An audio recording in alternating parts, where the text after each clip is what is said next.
गया थोड़ी दूर, बस बची। जब वो देखा कि अब नहीं बचने वाले हैं, फिर बोला हमको इतना रुपया दे दो। 23 अगस्त का दिन था और दिन शनिवार था। समय करीब 3 बजे। अंशु की एक 10 साल की बच्ची थी जिसका पेट में दर्द हुआ था और उन्हें डॉक्टर के यहाँ लेके जा रहा था। रास्ते में मीरगंज के पास बाइक रिकवरी एजेंट इसको मिल गया और इनकी गाड़ी को रोक दिया और उन्होंने कहा कि पहले पैसा दीजिए, उसके बाद कहीं जाना है। हालांकि बच्ची का पेट में दर्द हो रहा था और काफ़ी सीरियस स्थिति बना हुआ था।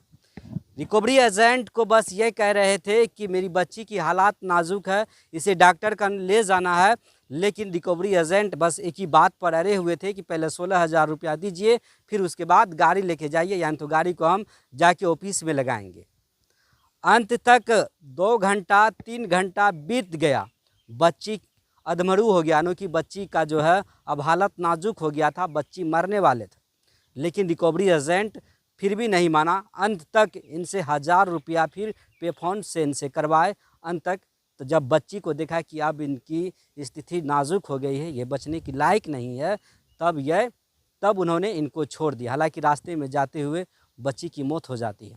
मौत के बाद आक्रोशित ग्रामीणों ने पूर्णिया NH पर जाम कर देती है और हंगामा करने लगता है, अनोखी न्याय की मांग करने लगती है।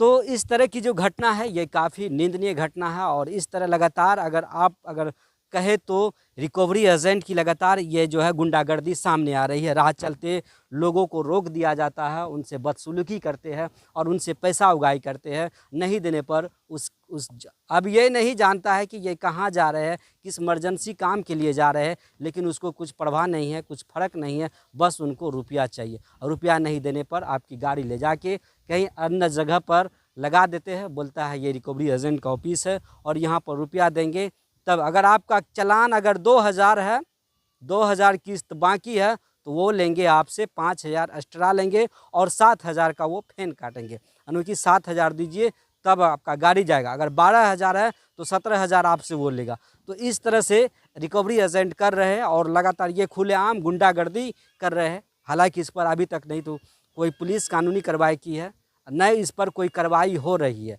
लगातार लोगों के साथ परेशानी कर रहे हैं।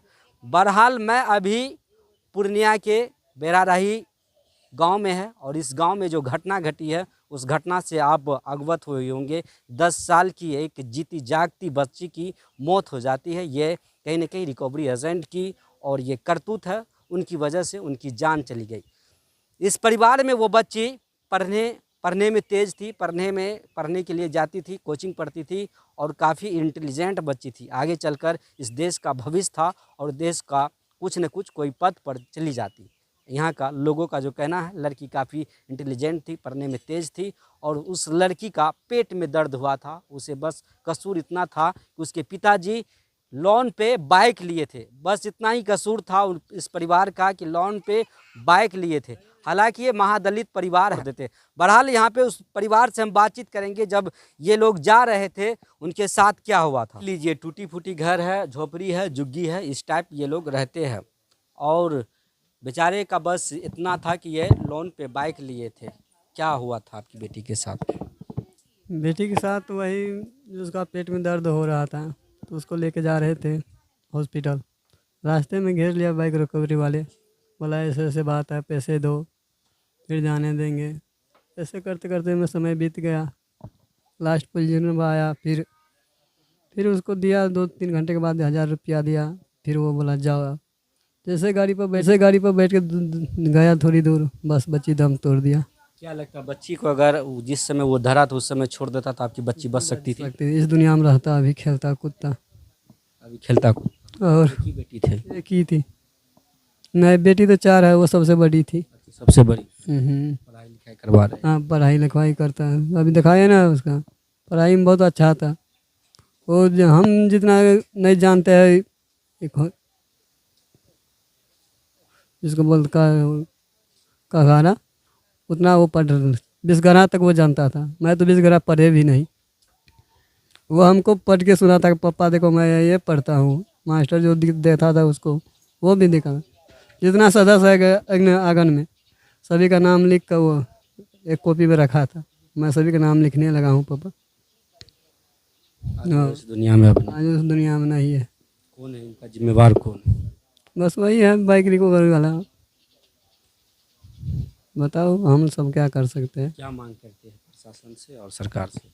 मांग तो यही करते हैं कि हमारा बच्चा तो चला गया है, यहीं पे कुछ हम लोगों का गरीब है, कुछ हो सकता है। आपका क्या नाम हुआ? मेरा नाम है दुलार चंद कुमार ऋषिदेव। इसका नाम है दुलार चंद्र कुमार ऋषिदेव और इनकी बेटी थी आंसू जो 10 वर्ष की थी। पढ़ने में काफ़ी तेज थी और तराक थी। बच्ची को बस पेट में दर्द हुआ था, उनको ले जा रहा था। कल तक जो बच्ची इस परिवार में था, खुशी का माहौल था, आज इस परिवार में गम का माहौल है। वो बच्ची सबके सामने खेलती थी, धूपती थी और लोगों को हंसाती थी। आज वो बच्ची इस परिवार से दूर हो गई। कौन? तो ये रिकवरी एजेंट। ये रिकवरी एजेंट इस तरह की नई हरकत करती, नई बच्ची इस दुनिया से रुस्खत होती। बच्ची का क्या दोष था? बच्ची तो सिर्फ उनको पेट में दर्द हुआ था और वो डॉक्टर के पास जा रहा था। इनके पिता का क्या दोष था? इनका पिता का बस दोष ये था कि उन्होंने लोन पे एक गाड़ी निकाला था, बस दोस्त इतना था।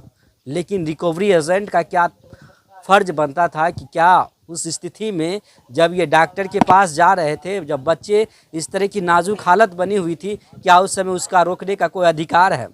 हालांकि जबकि सुप्रीम कोर्ट का एक आदेश था, जिस आदेश में यह बताया गया है कि कोई भी अगर व्यक्ति गाड़ी किस्त पर लिए है या उन पर कोई ड्यूज बाकी है तो आप उनको परेशान नहीं कर सकते हैं, आप उनके ऊपर कोई दबाव नहीं बना सकते हैं। लेकिन यहाँ पर सुप्रीम कोर्ट के आदेश का भी अवहेलना किया गया। सुप्रीम कोर्ट के आदेश का तार तार किया बना हुआ है, कुछ नहीं किया। 3 दिन बीत गए हैं, हालांकि अभी तक उनका गिरफ्तारी नहीं हुआ। यही पर दलितों का उत्थान हो रहा है नीतीश जी। यही हो रहा है ना कि अब एक गरीब परिवार जो लोन पे गाड़ी लेकर के चला रहा था, बस इतना ना गलती था कि वो इन्होंने लोन पे गाड़ी लिया था, बस उसका सज़ा इनको, इनकी बच्ची आप छीन लिए, इनकी बच्ची की मौत हो गई। बहरहाल इस तरह की घटना बिहार में सारेआम हो गया है। लोग इस वीडियो के बारे में क्या कुछ जानकारी देना चाहते हैं, आप वीडियो को कहाँ से देख रहे हैं, कमेंट्स सेक्शन में ज़रूर बताएं। और रिकवरी एजेंट के ऊपर क्या कानूनी कार्रवाई होनी चाहिए, बढ़ते जा रहा है। आज इनके साथ हुआ है, कल किसी और का साथ होगा, परसों किसी और का साथ होगा।